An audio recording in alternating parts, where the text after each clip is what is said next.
ডিজিএফআইয়ের দেয়া গোয়েন্দা তথ্যের ভিত্তিতে বাংলাদেশ সেনাবাহিনীর অভিযান বিমানবন্দর রেল স্টেশন থেকে বিদেশি অস্ত্র ও বিস্ফোরক উদ্ধার করা হয়। ২৬ অক্টোবর ২০২৫ রবিবার সকাল ১১টার দিকে রাজধানীর বিমানবন্দর রেলওয়ে স্টেশনে সেনাবাহিনীর নেতৃত্বে পরিচালিত এক বিশেষ অভিযানে উদ্ধার করা হয়েছে বিপুল পরিমাণ বিদেশি অস্ত্র ও বিস্ফোরক। অভিযানে রাজশাহী থেকে ছেড়ে আসা বনলতা এক্সপ্রেস ট্রেনের একটি নির্দিষ্ট বগি তল্লাশি করে উদ্ধার করা হয় বিদেশি অস্ত্র ও বিস্ফোরক।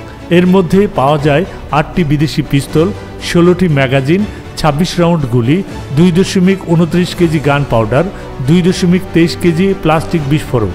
গোয়েন্দা সংস্থা ডিজিএফআই থেকে প্রাপ্ত সুনির্দিষ্ট তথ্যের ভিত্তিতে এই অভিযান পরিচালনা করে বাংলাদেশ সেনাবাহিনী, যেখানে রেলওয়ে, পুলিশ ও অন্যান্য আইনশৃঙ্খলা বাহিনীও অংশ নেয়। ঘটনার সঙ্গে জড়িত সন্দেহে ৪ জনকে আটক করে প্রাথমিক জিজ্ঞাসাবাদের জন্য পুলিশের কাছে হস্তান্তর করা হয়েছে।